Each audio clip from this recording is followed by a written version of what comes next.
al leer el relato que no hacía falta que subiera, porque realmente la palabra es tan clara que a veces uno dice que puedo aportar, que se puede añadir a la palabra que habla por sí sola, ¿verdad? Pero con la ayuda del Señor vamos a intentar adentrarnos y profundizar en el texto bíblico. Y si recordamos hace algunos meses, igual les suena, hablábamos de la parábola de la oveja perdida, no sé si lo recuerdan. Por eso hemos hecho el relato partiendo desde el inicio para contextualizar y a partir de ahí avanzar un poquito más y con la ayuda del Señor ver hoy acerca de la moneda perdida. Y les confieso que este fragmento es un fragmento que muchas veces seguramente todos hemos leído y que habremos pasado por alto. No por nada, sino porque tiene un hermano mayor delante y un hermano pequeño también muy llamativo, que sería en este caso la parábola de la oveja perdida y la parábola del hijo pródigo. Y parece que la parábola de la moneda se queda ahí con 3 versículos y apenas le podemos sacar mucho del texto, ¿verdad? Pero bueno, para sorpresa mía, estudiando, el Señor me ha bendecido mucho y la idea es que también pues, nos bendiga como congregación en este texto. Así que volviendo un poco a lo que estábamos meditando, recordemos antes de empezar la estructura un poco de lo que vamos a ver en esta tarde con la ayuda del Señor. En primer lugar, una introducción en la que hablábamos de una trilogía y esa hace alusión a 3 parábolas. Y esas 3 parábolas van todas unidas. El Señor va a utilizar esas ilustraciones cotidianas, que son una parábola, para explicar verdades del reino. En segundo lugar, vamos a centrarnos en la parábola de la moneda perdida, en la descripción como tal y sacar algunas enseñanzas. En tercer lugar, vamos a apreciar detalles de la parábola que están escondidos. Y en último lugar, con la ayuda del Señor, vamos a hacer un llamado a los perdidos. Y veremos también quiénes son los perdidos, según la palabra. Pues si recuerdan, en la última ocasión que hablábamos acerca de este texto, hablábamos que el Señor Jesús está hablando a los fariseos y a los escribas. Y tenemos que hacer memoria para recordar la actitud de esos fariseos y de esos escribas. Ellos no estaban escuchando al Señor con ganas. Ellos estaban escuchando al Señor con un doble sentido en su corazón. Estaban esperando ver dónde se equivocaba o por dónde cogerlo. No iban buscando a un Salvador. Ellos no se sentían pecadores. Los pecadores eran los otros que estaban delante, pero ellos estaban juzgando. Ese era el contexto. Pues ellos veían con malos ojos a ese maestro que recibía a los pecadores, que comía con ellos, que se contaminaba. Miren el versículo 1 al 3 del Evangelio de Lucas. Estos publicanos y pecadores se acercaban, pero ellos eran los que buscaban al Señor. Versículo 2, los fariseos y los escribas eran los que murmuraban, diciendo, este a los pecadores recibe y con ellos come. Y ahora sí, en el versículo 3, Él les va a referir, les va a hablar una parábola, porque el Señor conoce los corazones. Y es que el Señor Jesús se asociaba con cualquier persona. Él no miraba de dónde venías. Él no miraba tu aspecto físico. Él no miraba tu vida pasada y la conocía mejor que nadie, pero Él se asociaba con cualquiera que viniera a Él. Y miren, un dicho rabínico años posteriores al Evangelio, decían así, que nadie se asocie con el malvado, ni siquiera para entregarlo al tribunal de justicia. ¿Qué diferencia con el Evangelio? Ellos tenían una barrera delante de las personas que no entraban en su perfil de pureza, de honradez. No podían acercarse, pero el Señor Jesús sí. Y no era la primera vez que el Señor Jesús había defendido esta postura delante de ellos. Si recuerdan en el llamamiento a uno de los apóstoles, a Leví, también sucedió lo mismo. Y el Señor les dice que solo los enfermos son los que tienen necesidad de médico. Y Leví lo invita a su casa a comer. Y aquello fue una sorpresa tremenda para los fariseos y los escribas. También, posteriormente, en la parábola del banquete celestial, había declarado el Señor que la invitación era para todos y los que no querían no iban a ser invitados, pero iba a llegar esa invitación a los que querían recibirla. Este era el contexto en el que el Señor Jesús se encontraba predicando. En estas tres parábolas vamos a ver un motivo principal. Dios se regocija en la recuperación del pecador. El mayor deseo de Jesús cuando hablaba estas cosas era buscar y salvar a los perdidos. Y eso es lo que tienen en común. Y miren una cosa, Spurgeon diría, los fariseos y los escribas que estaban allí, esos fariseos y escribas, iban a formar el anillo, como si estuviéramos aquí, el anillo exterior. Los que estaban por fuera mirando, que no formaban parte, esos eran los escribas y los fariseos. Pero el círculo interno, los que estaban pegados al Señor, eran los que se sentían culpables, los que no se sentían aceptos delante del Señor, los que tenían claros que no merecían estar allí. Esos eran el círculo que estaba cerca, los pecadores y los humildes, porque no querían perder ninguna palabra del Maestro. Y miren qué bonito esto, la misericordia del Señor atrajo su miseria. La misericordia del Señor atrae la miseria, como si de un imán se tratara. Lo querían, pero el Señor los deseaba. Lo querían, pero el Señor los deseaba. Pues avanzando un poco en esta introducción, si tenemos que definir estas tres parábolas, de las cuales ya hemos hablado en cuanto a la ocasión de la vez pasada, con la oveja perdida, y ahora con ayuda del Señor la moneda perdida, tenemos que decir que hay varios puntos en común en las tres parábolas. Hay cosas que se repiten porque el mensaje es uno. En primer lugar, vamos a ver que hay algo perdido que se va a recuperar. Hay algo perdido que se recupera. Y esto va a producir gozo, va a producir alegría, en primer lugar. En segundo lugar, al término de las parábolas se va a festejar, se va a celebrar. No solo hay gozo y alegría, sino que hay que festejar porque se ha encontrado lo que se ha perdido y hay que compartirlo con gozo. Fíjense lo que dice en el Evangelio que tenemos abierto en el capítulo 15, versículos 6 y 9. Gozaos conmigo, las expresiones gozaos conmigo. Y ya si nos vamos a la parábola del hijo pródigo, el versículo 23 dice, hagamos fiesta. Así que vemos que hay que festejar esto. Tres actitudes de gozo y felicidad se tiene que hacer extensiva. En tercer lugar, en cada parábola vamos a poder ver el amor de Dios, pero de diferentes perspectivas, de diferentes maneras. Es el amor de Dios, pero podemos verlo de diferentes formas. Miren, en primer lugar, el amor de Dios se va a mostrar en la parábola de la oveja perdida. En cuanto que la oveja está perdida, la oveja está a punto de morir, se encuentra en una situación desesperada, como veíamos en la última ocasión. Está a merced de sus enemigos y sin posibilidad de salvarse por sí sola. Esa es la oveja perdida. Así que vemos el amor compasivo de Dios que mueve al buen pastor a buscar a la oveja perdida. Un amor compasivo. En esta segunda, con la ayuda del Señor, vamos a ver el valor y la estima que tiene el hombre a los ojos de Dios. Pero realmente vamos a ver que el hombre no tiene valor en sí mismo. Entonces, ¿cómo tiene valor el hombre?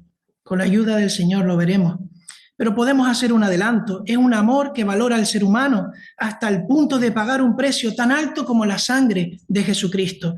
Él dio a su Hijo por nosotros. Y en tercer lugar, la tercera parábola del Hijo pródigo va a mostrar el amor de Dios hacia la criatura que es a su imagen y semejanza, creada para Él, pero que se ha echado a perder.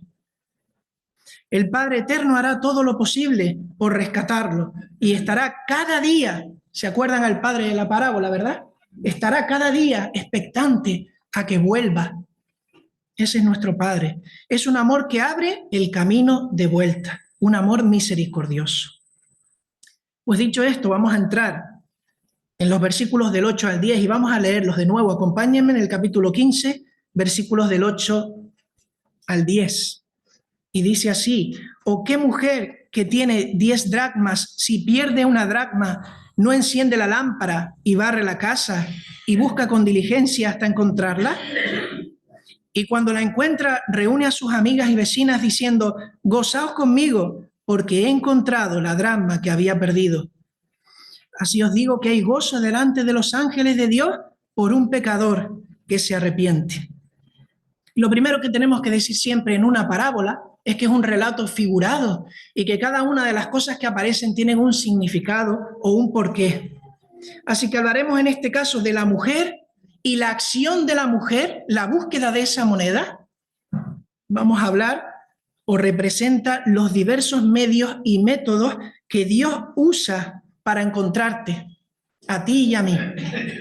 La mujer y el hecho de buscar la moneda es los diversos métodos que Dios utiliza para encontrarte a ti y a mí. Y lógicamente es un Dios trino, es un Dios Padre, Hijo y Espíritu Santo, y cada uno en la labor que corresponda va a estar haciendo esta tarea. Pero también tenemos una moneda que se ha perdido, y esa moneda nos habla de todas las personas que no están en el Señor y por lo tanto están perdidas.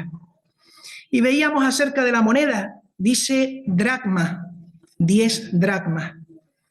Tenemos que hacer una distinción porque si nos vamos a la Biblia encontraremos que en el Antiguo Testamento hay una dracma. No vamos a entrar, pero en el libro de Esdras, capítulo 2, versículo 69, y en el libro de Nehemías, capítulo 7, versículo 70, vamos a encontrar una dracma que no es la que se está refiriendo aquí, pues esa es de origen persa y solía ser de oro. Y estamos hablando de la época donde se estaba reconstruyendo el templo y volvían de la cautividad, pero esa no es la moneda que se está refiriendo aquí. Si queremos ver qué moneda es, les invito a que abran la Biblia y que vayan a la parte de atrás. Es uno de los recursos que tenemos. La mayoría de las Biblias lo tienen después de Apocalipsis. Tenemos, antes de la concordancia, una tabla de pesos y medidas. Quizás no sabían que la teníamos, pero la tenemos y podemos echar mano de ella. Y vamos a ver una tabla que hace referencia al Antiguo y al Nuevo Testamento. En el Nuevo Testamento, vamos a ver, en el punto 1 dice pesos y monedas.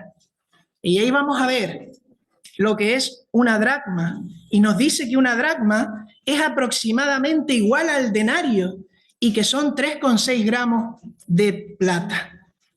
Y si nos vamos encima, pone denario. Y miren qué dato tan interesante. Si una dracma es aproximadamente igual a un denario, ¿qué será un denario? Y dice, un denario representaba por lo general el salario diario de un jornalero. Así que si esta mujer tenía 10 dracmas, tenía el salario diario de 10 días. ¿Vale? Nos podemos hacer un poco a la idea de la cantidad o del valor que tenía en esas 10 dracmas. Era una moneda griega y, como hemos dicho, equivalía a un denario romano, el salario de un día. Tenemos referencias que simplemente las digo para que queden registradas, si las pueden luego buscar. Mateo 18, 28, hablando del denario. Mateo 22, hablando del salario aproximado, lo que hemos visto ahora en denarios. Y con cuanto a la dracma, Mateo 17, 24. Pero vamos a seguir. 10 dracmas. Esta mujer tiene 10 dracmas. No sabemos si es lo que más valor ella posee, esas 10 dracmas, pero cierto es que es lo que ella tiene. Y así habla la parábola.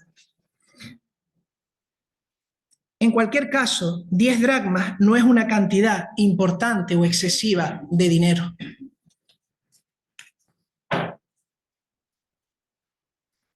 Y miren, la reacción de la mujer, según el pasaje, pues es lógica y es normal, porque a la mujer se le pierde una moneda y lo que va a hacer a continuación es buscarla. Perder una moneda que cae al suelo es algo habitual. ¿A quién no le ha pasado? Que se nos caiga una moneda y tengamos que buscarla. Pues miren, no era diferente en las casas de Palestina, salvo por las condiciones. En esas casas en Palestina no había luz eléctrica. En esas casas en Palestina los suelos no estaban nivelados. No entraba luz por una ventana natural. Si acaso en algunas viviendas había una pequeña ventana, pero no tanto para la iluminación, sino para poder respirar. Ventanas de medio metro aproximadamente. Esos suelos a veces eran de madera, a veces eran de cerámica rudimentales, pero con muchas aberturas. Era difícil encontrar una moneda, no era tan fácil. Y ella, para ayudarse, dice el texto, que va a buscarla con dos instrumentos. Por un lado, una lámpara que consistía en una pequeña vasija de barro que permitía colocar en ella una porción de aceite, y por un orificio se hacía una mecha donde se encendía la luz. Esa era la lámpara. Y por otro lado, una escoba. Tampoco era una escoba como la que utilizamos nosotros ahora. Era una escoba que realmente era un manojo de tallos de plantas. Y esos eran los dos instrumentos que utilizó para buscar la moneda.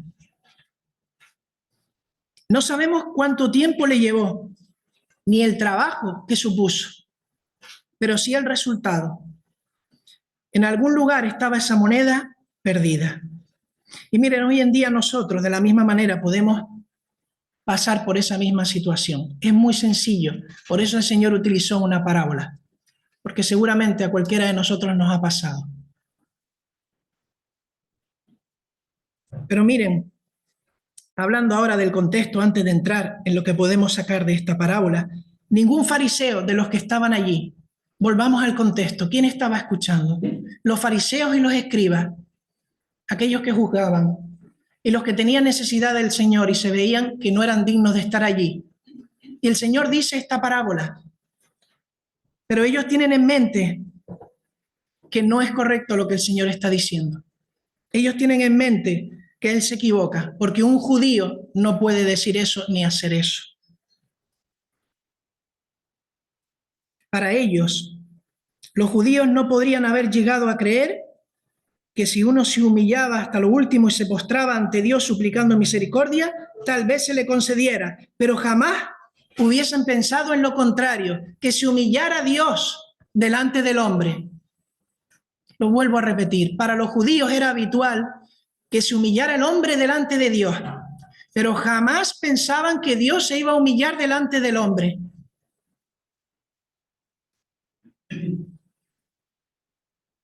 Y Dios en esta parábola se estaba arrodillando, buscando una moneda que eres tú y yo.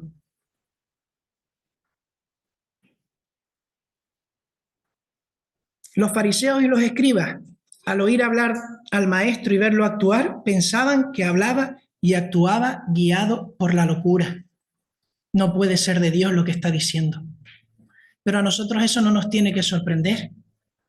Acompáñame a 1 Corintios, capítulo 1, versículo 18. No nos tiene que sorprender, porque hoy en día también se produce esa misma situación cuando hablamos de Cristo, cuando hablamos de un Dios que se humilla porque ama y busca al pecador.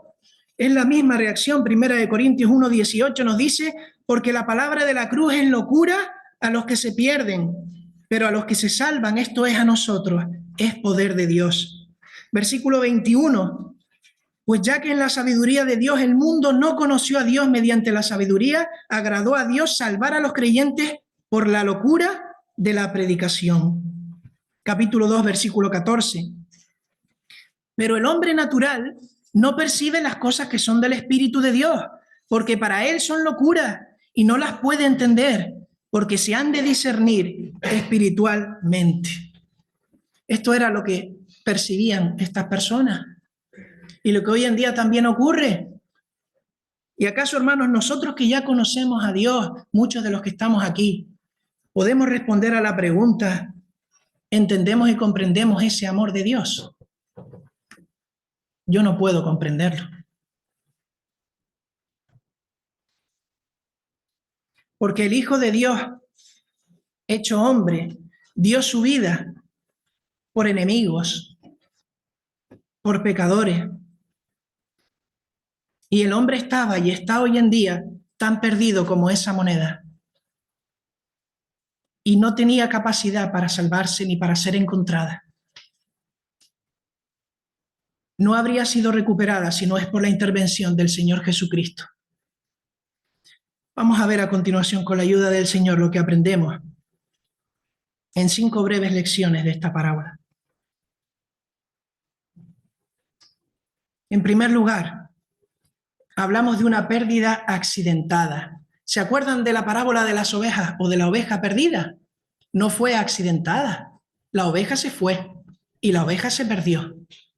Pero aquí nos habla de una moneda y una moneda no tiene voluntad, no tiene piernas, no puede moverse.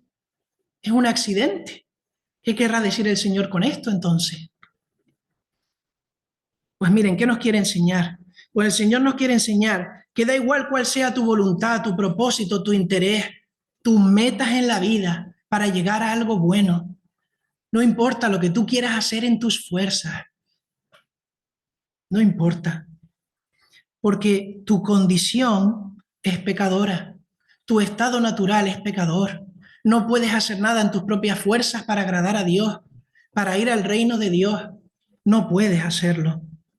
Esto es lo que nos enseña, por mucho que sea accidentada, que la moneda esté donde está. Hayas decidido escoger un mal camino por ignorancia, como la oveja, o voluntariamente como el hijo pródigo, si Dios quiere, lo veremos más adelante. Lo cierto es que el hombre por nacimiento se encuentra en pecado y lejos de la comunión con Dios. Y esa es nuestra realidad espiritual, porque hemos heredado el pecado de Adán. Así que, amigo, en esta tarde, sea cual sea tu estado o la forma que tienes de pensar delante de Dios o como tú te veas delante de Dios, Dios te dice a ti y me dice a mí que necesitas encontrarte con Él, ponerte a cuentas con Él. O de lo contrario vas a tener que pasar por un juicio, pero va a ser un juicio justo. En segundo lugar, y hablando de ese juicio, nadie tendrá excusa. Ya hemos comentado algo acerca de esto. Así como en Adán hemos dicho que todos somos muertos en delitos y pecados. Y en la persona de Cristo podemos decir, el postrer Adán, que somos vivificados. Él se ha hecho carne, cercano al hombre, viniendo a vivir en sus mismas circunstancias. El Hijo de Dios se ha hecho 100% hombre para pasar por lo mismo que pasas tú, pero con un precio final, que es pagar el rescate, tu rescate y el mío, hasta llegar al sacrificio. Así que, querido amigo, escucha el mensaje del Evangelio en esta tarde. Hoy Dios ofrece a todos por igual la oportunidad de salvación, porque Él murió por todos. Solo falta que el hombre le acepte como Salvador personal. Miren, otra de las cosas que nos enseña esta parábola, y parecían pocos 3 versículos, ¿verdad? El hombre está perdido en las tinieblas. El hombre está perdido en las tinieblas. ¿Se acuerdan de esa moneda? Esa moneda no estaba en un suelo como este. Podía estar verdaderamente escondida por el desnivel del suelo. No era fácil encontrarla. Y sin esa luz no se vería. Estaba en las tinieblas. El hombre sin Dios está en tinieblas. El mundo está en tinieblas. Pero miren, Cristo es la luz y vino a este mundo. En Él estaba la vida y la vida era la luz de los hombres. La luz en las tinieblas resplandece y las tinieblas no prevalecieron contra ella. Miren lo que dice Juan, vamos a leerlo. Juan capítulo 1, versículos del 4 y 5. Vamos a leerlo. Miren lo que habla aquí acerca de la luz. Juan capítulo 1, versículos 4 y 5. En Él estaba la vida y la vida era la luz de los hombres, y la luz en las tinieblas resplandece y las tinieblas no prevalecieron contra ella. Hubo un hombre enviado de Dios, el cual se llamaba Juan. Este vino por testimonio para que diese testimonio de la luz, a fin de que todos creyesen por él. No era él la luz, sino para que diese testimonio de la luz. Y miren ahora el versículo 9. Está hablando del Señor Jesús. Aquella luz verdadera que alumbra a todo hombre venía a este mundo. En el mundo estaba y el mundo por él fue hecho, pero el mundo no le conoció. A lo suyo vino y los suyos no le recibieron. Y miren qué precioso, más a todos los que le recibieron, a los que creen en su nombre, les dio potestad de ser hechos hijos de Dios. Esta es la luz que necesita el hombre, que al igual que la moneda está en tinieblas.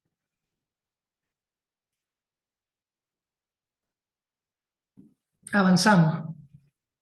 El hombre perdido no tiene valor. Y esto es obvio si cogemos la parábola de las monedas, porque la moneda está perdida, Una moneda se utiliza para comprar, para que esté en circulación, para que tenga una utilidad. Pero nosotros estamos muertos, dice la Biblia, en delitos y pecados. No servimos delante de Dios. Por lo tanto, somos una moneda inservible. No somos provechosos y no tenemos valor si no estamos en Cristo. Pero miren, por el contrario, cuando hemos sido recuperados, cuando esa mujer encuentra la moneda, es cuando cobra sentido y valor nuestra vida. Y ya podemos estar en la disposición correcta delante del Señor para vivir para Él, siendo herramienta en sus manos, siendo útiles de provecho, porque hemos sido transformados en vasos de honra, santificados para su servicio, como dice 1 de Timoteo 1, 12 al 14 y 2 de Timoteo 2, 20, 21. Y miren, antes de ser hallados por Cristo, hemos podido ser un vaso verdaderamente sucio. Hemos podido ser el vaso más sucio que nos podamos imaginar. Cada uno de nosotros. Pero no importa lo sucio que estés, el Señor te limpia y te deja resplandeciente. Como ese trapo de inmundicia de ese mecánico que está trabajando y el trapo está verdaderamente sucio y ya no se puede reutilizar. Así éramos nosotros antes de conocer a Cristo. Pero ese trapo da lugar con una regeneración a algo nuevo, puro y limpio que el Señor Jesús ha hecho en nuestra vida.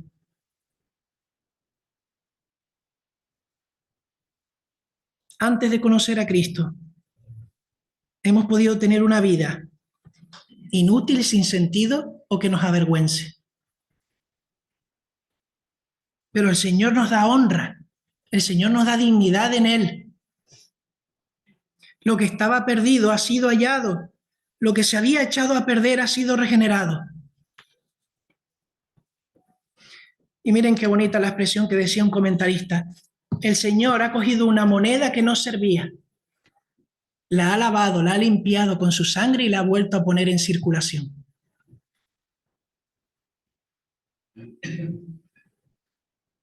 Y también decía el hermano Samuel Pérez Millo en el comentario, el valor que tiene la moneda ahora. Una moneda tiene una imagen siempre impresa, ¿verdad? Vamos a Génesis capítulo 1, versículo 26. Vamos a ver qué imagen tenemos nosotros como moneda.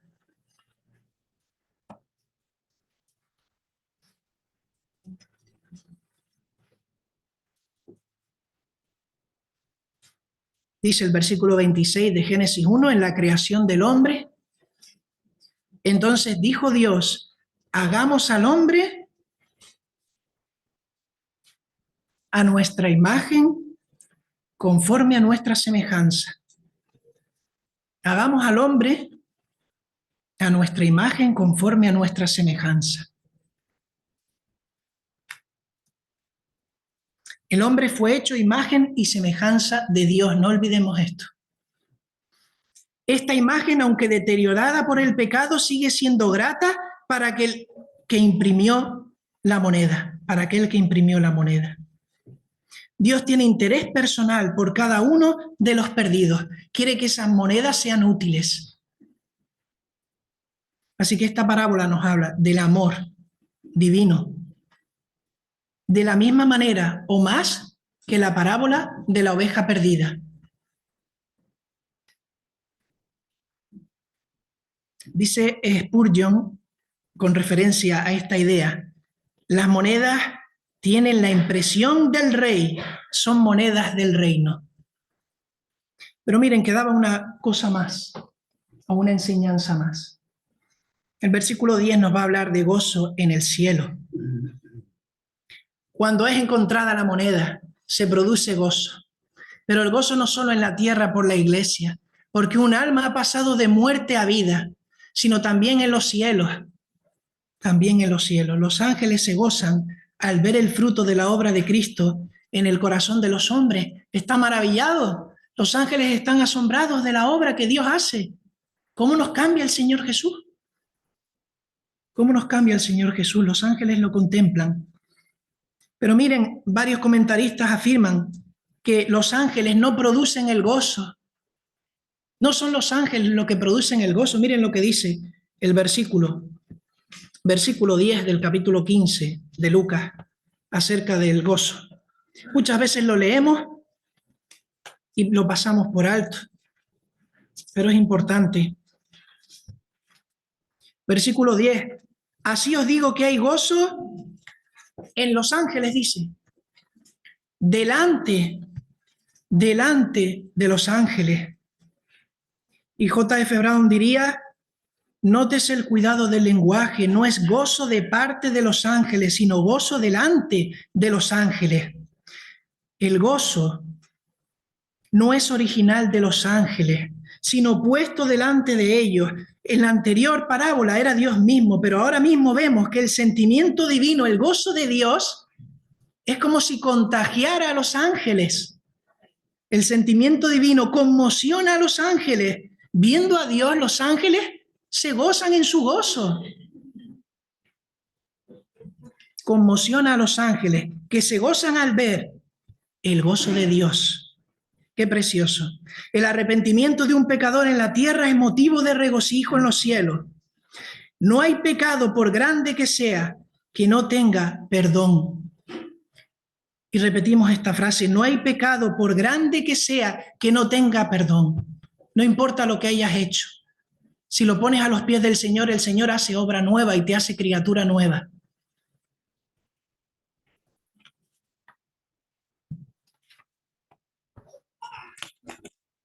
Como conclusión de esta parte, me llamaba la atención un comentario que hacía un hermano. Volvemos otra vez al contexto. El Señor Jesús está hablando de la parábola y está hablando a fariseos, a escribas, pero también a publicanos y pecadores, a los que quieren aceptar lo que el Señor les está diciendo, a los que no quieren perder nada, a los que están atentos. Y miren lo que decía este hermano. Jesús les está diciendo a los fariseos, vosotros os apartáis de estos perdidos con desprecio, y porque yo no hago lo mismo murmuráis. Pero en el cielo se alienta un sentimiento muy diferente. Allí el rescate aún de uno de tales perdidos es atendido con interés, saludado con gozo, ni son abandonados para llegar a su hogar solo o a perecer, porque he aquí, ahora, el gran pastor está yendo a buscar a sus ovejas perdidas y el dueño está haciendo una búsqueda diligente por su propiedad perdida y la está hallando también y la está trayendo con gozo y todo el cielo se llena del mismo gozo. Eso es lo que les está diciendo a los fariseos. El gozo por la conversión al Señor es compartido, como si de una escalera se tratara. Por un momento hay gozo entre el cielo y la tierra, y es uno de los momentos en los que más cerca estamos de estar en el cielo, estando en la tierra, porque hay gozo en el cielo y gozo en la tierra.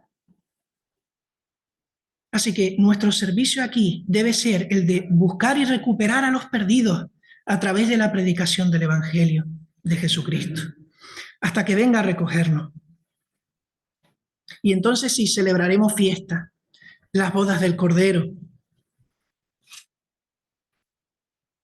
Y apreciando algunos detalles de la parábola, antes de concluir. Una de las cosas que me llamaba la atención es el énfasis que tiene todo el capítulo, no solo la parábola, en la idea de la condición perdida del hombre y la mujer por naturaleza. En 9 ocasiones aparece o la palabra o la idea que sugiere que estamos perdidos por naturaleza. En el verso 4 en 2 ocasiones, en el verso 6, el 8, el 9, el 13, el 17, el 24 y el 32. Así que hay un énfasis en estas parábolas en que estamos perdidos y que nada podemos hacer para ser salvos, para ser rescatados por nuestra propia fuerza. En segundo lugar, otro de los tesoros que encontraba es que el amor de Dios hacia el pecador no escatima. No escatima. No da lo mínimo. ¿O acaso no se han preguntado, y humanamente hablando, en la parábola de la oveja, ¿qué es una oveja entre 100? ¿Eso lo han preguntado alguna vez? ¿Qué es una oveja entre 100? ¿Por qué tengo que ir a buscar a esa oveja? Si puede correr riesgo mi vida. Ya tengo 99, que se pierda esa oveja. Ya está perdida, la doy por perdida. ¿Acaso no pensaríamos nosotros así? Yo he pensado así a veces. Una oveja teniendo 99 en otros aspectos de la vida, ¿verdad? O aquella mujer, como hemos visto hoy, una moneda teniendo 9 todavía. Luego la buscaré. Ahora tengo otras cosas que hacer. ¿Vale la pena perder el tiempo y esforzarse por encontrar la moneda? Pero miren, Dios nos ama en tal grado que ha dado todo, no ha escatimado por salvar al hombre. Esta mujer sabía que la moneda de plata no estaba lejos. Lo sabía. Así que ella barrió la casa y buscó diligentemente, usando todos sus recursos, dedicando todo su tiempo a ese objetivo, dejando de lado todas las tareas hasta que la encontró. Y después se regocijó. Y el último detalle que encontraba era el de una progresión preciosa en las 3 parábolas. Y miren a lo que nos referimos. La relación de pérdida, cómo nos va llevando hacia nosotros de manera individual el amor de Dios. La pérdida de la parábola anterior era una oveja entre 100. Lo que hace, en cierto modo, más sensible. Pero miren ahora, hay una progresión. En la oveja, 1 de cada 100. En el dracma o la moneda, 1 de cada 10. Pero con la ayuda del Señor veremos en el hijo pródigo, 1 de cada 2 de los 2 hermanos. La orientación de las parábolas es clara. No solo es el cariño y el afán del Salvador por los perdidos que se aprecian las parábolas, sino el valor que tienen para el Señor, porque son propiedad personal, porque no se canjea una persona por otra. Y si el Señor no lo hace, nosotros tampoco podemos hacer. Las personas no se pueden canjear, todas son para el Señor valiosas en su sangre y murió por todas. Así que, amigo, ya para concluir en esta tarde, me gustaría hacer un llamado específico, personal, directo. La palabra de Dios es clara, lo decíamos al principio. La moneda perdida representa al pecador, al hombre o la mujer que no está con Dios. Aquella persona que puede pensar hoy en día, yo no necesito de Dios. No lo necesito. Aquella persona que piensa que es buena, aquella persona que piensa que es justa o que por lo menos hay otros peores. Aquella persona que lleva una vida conforme a su propia justicia, a los valores que tenga, y que por lo tanto vive ajena y de espaldas a Dios y de espaldas a su palabra.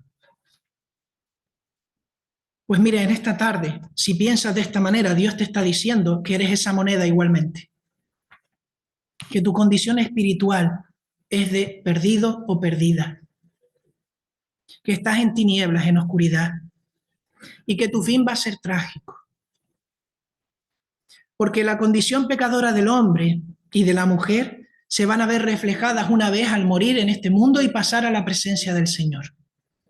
Estaremos cara a cara delante de Dios y tendremos que pasar un juicio.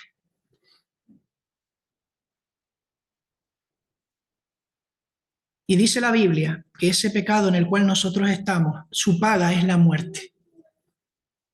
Pero la muerte es la separación eterna con Dios. Una eternidad sin Dios.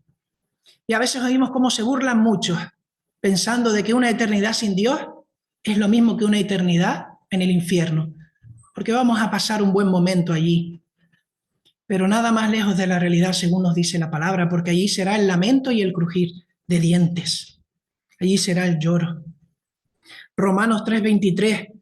Todos pecaron y por lo tanto todos están destituidos de la gloria de Dios. Y todos es todos. No hay nadie justo. Porque la paga del pecado es muerte, mas la dádiva de Dios es vida eterna en Cristo Jesús, Señor nuestro.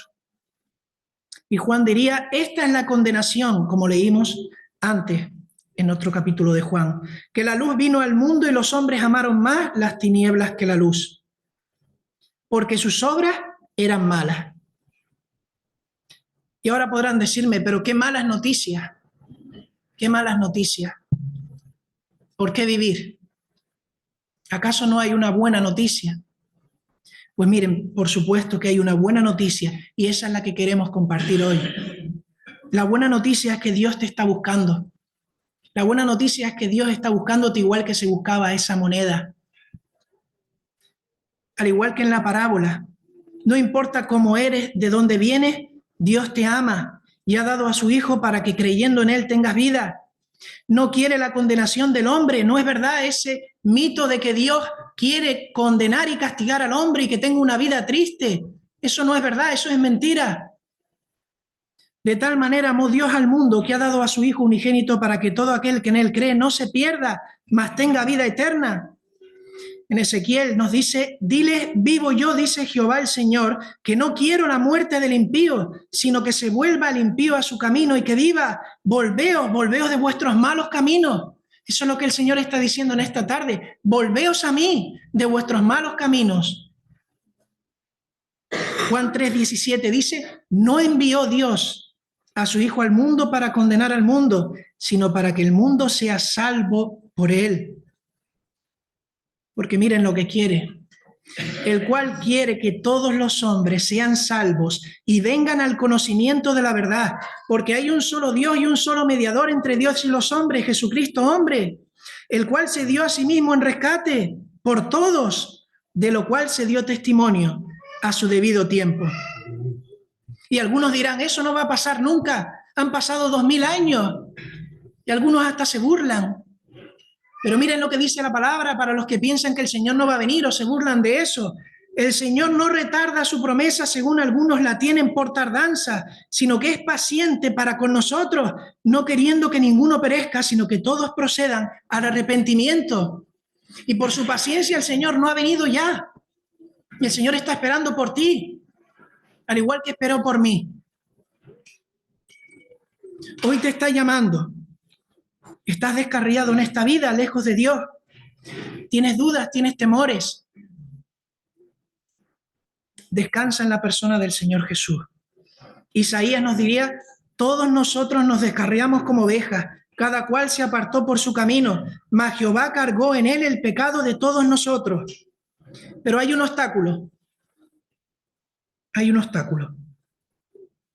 Hay un obstáculo para entrar al reino de los cielos. Y ese obstáculo eres tú en esta tarde. Porque habiendo oído el Evangelio, es la voluntad de cada uno la que toma la decisión de creer o no creer, de abrazar esta verdad o no abrazarla. Dice Juan 3:18, el que en él cree no es condenado, pero el que no cree ya ha sido condenado porque no ha creído en el nombre del unigénito Hijo de Dios. Ya ha sido condenado el que no ha creído. Y esta es la condenación, que la luz vino al mundo y los hombres amaron más las tinieblas que la luz, porque sus obras eran malas. Y no queréis venir a mí para que tengáis vida, dice el Señor, y no queréis venir a mí para que tengáis vida. Y en Efesios vemos, Él os dio vida a vosotros cuando estabais muertos en vuestros delitos y pecados. Palabra fiel y digna de ser recibida. No es cualquier palabra la que estamos diciendo en esta tarde. No es mi palabra, es palabra del Señor. Fiel y digna de ser recibidos por todos. ¿Y cuál es esa palabra? Que Cristo Jesús vino al mundo para salvar a los pecadores, de los cuales yo soy el primero. Y alguno dirá, ¿qué debo hacer para ser salvo? ¿Qué debo hacer para ser salvo? Debemos confesar nuestros pecados delante del Señor. Debemos reconocer al Señor Jesús como el único camino, como aquel que pagó el precio. Pero no solo como nuestro Salvador, sino como nuestro Señor. Y tomar una vida ahora que le agrade y dejar de darle la espalda. Quebrantarnos en nuestro corazón. Dice Primera de Juan 1:9, si confesamos nuestros pecados, Él es fiel y justo para perdonar nuestros pecados y limpiarnos de toda maldad. Él es fiel y justo para limpiarnos. Y Romanos 8, 10 del 8 al 11, cerca de ti está la palabra, en tu boca y en tu corazón. Esta es la palabra de fe que predicamos hoy aquí en esta tarde. Que si confesares con tu boca que Jesús es el Señor y creyeres en tu corazón que Dios le levantó de los muertos, serás salvo. Porque con el corazón se cree para justicia, pero con la boca se confiesa para salvación. Todo aquel que en él creyere no será avergonzado. Y terminamos recordando que a todos los que le recibieron, a los que creen en su nombre, les dio potestad de ser hechos hijos de Dios. La invitación a nivel personal, y terminamos, para cualquier amigo o amiga que esté aquí, es la siguiente. Te invitamos a que acudas a Jesús, a Jesucristo.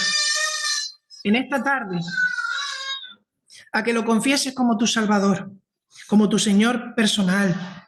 Ven a Él tal y como eres. No tienes que cambiar para ir al Señor. El Señor te recibe como eres. No tienes que ser una persona diferente. No esperes a mañana porque vas a ser mejor. No vas a ser mejor mañana que hoy. Hoy es el tiempo de salvación. Descansa en sus brazos. Entra por la puerta estrecha. Anda de su mano por el camino angosto con dirección al cielo. Si en verdad entiendes en tu mente y en tu corazón que Cristo es el único camino al Padre, no lo hagas por emociones, no lo hagas por sentimiento. Hazlo por convicción. Porque te ves malvado delante de Dios. Te ves indigno, te ves como esas personas que estaban en el círculo cercano cuando el Señor hablaba en esas parábolas, no como los que estaban fuera. Si te ves con los que están dentro. Porque Él murió en la cruz del Calvario para darte vida en abundancia. Y si en esta tarde arde tu corazón, si en esta tarde escuchas hoy su voz, no endurezcas tu corazón. ¿Quieres confesarlo en esta hora? No sé si algún amigo aquí presente quiere confesar. Amén. Vengo hoy a tu casa, Padre.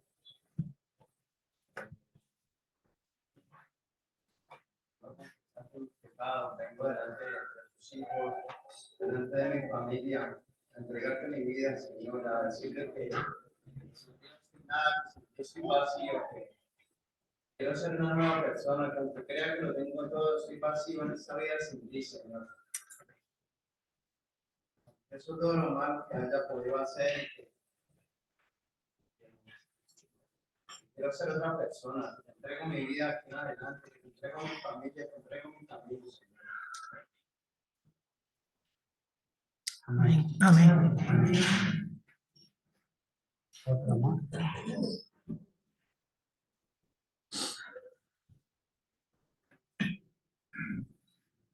Gloria a Dios. Hay gozo en la tierra y gozo en el cielo. Amén. Cuando un pecador se acerca al Señor. Porque ha pasado de muerte a vida. Amén. Y no hay otra decisión más importante en esta tierra. No sé si hay alguna persona más, pero no es necesario que sea ahora. Que el Señor trabaje en nuestros corazones, a cada cual según conforme a su propósito en nosotros. Y oraremos por el hermano y por la familia, y después al terminar también hablaremos para cualquier cosa que necesite. Pues que el Señor bendiga su palabra en nuestros corazones. Amén.